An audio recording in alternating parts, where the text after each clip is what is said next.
Now, First Alert Weather with meteorologist Tyler Jankowski.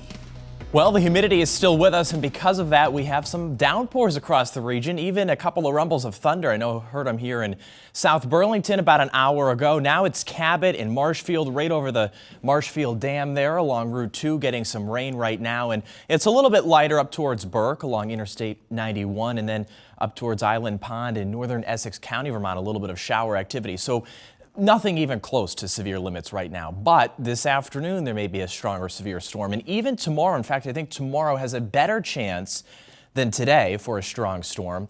Wednesday, though, I think you're going to love Wednesday. It's sunny, but the humidity is nowhere near to be found. I mean, it's going to be a very dry air mass, kind of like fall on Wednesday. Right now, though, that is not the case. We have 70s, close to 80, 81 in Rutland. I think many of us will be in the 80s here within a few hours. It's still humid, dew points upper 60s in many cases. So watch what happens on Futurecast here. This is 5 o'clock up near Messina. There's the potential for a stronger storm.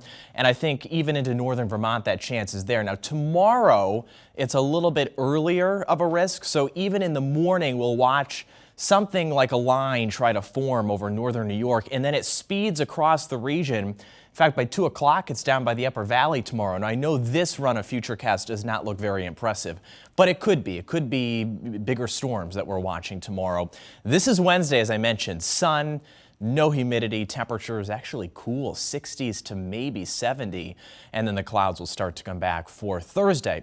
So the severe risk today is for all of us, but it is a low risk, 1 out of 5. Look at tomorrow, though, the yellow. That's 2 out of 5, so we step it up one rung tomorrow, and that's why we think there's a bigger chance tomorrow. Now, Marco is unimpressive. I mean, look at the clouds. It's separated from the center of the storm. The Hurricane Center might as well just stop issuing advisories. But if we were to bring whatever's left of it inland, it would be somewhere over Louisiana. It's mainly just some rain for them.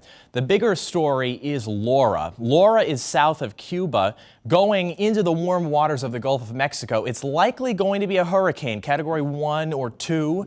When it comes in near the Texas-Louisiana border. That would be Wednesday or early on Thursday. We keep watching that because wherever it goes after that will impact the late week forecast for us. So it's still uncomfortable tonight. We have 60s on the map, some lingering thunder. And tomorrow, remember, the storm risk is earlier than it usually is, so morning through midday. As a result, it won't be quite as warm tomorrow, only 70s in Plattsburgh, 60s though in Saranac Lake and Lake Placid tomorrow. A little warmer down south where the front takes longer to get to, 86 the high tomorrow in Brattleboro. So we will call tomorrow an impact weather day just because of the higher chance for storms. Wednesday, as I mentioned, totally dry. It'll feel like the next season, which I won't name.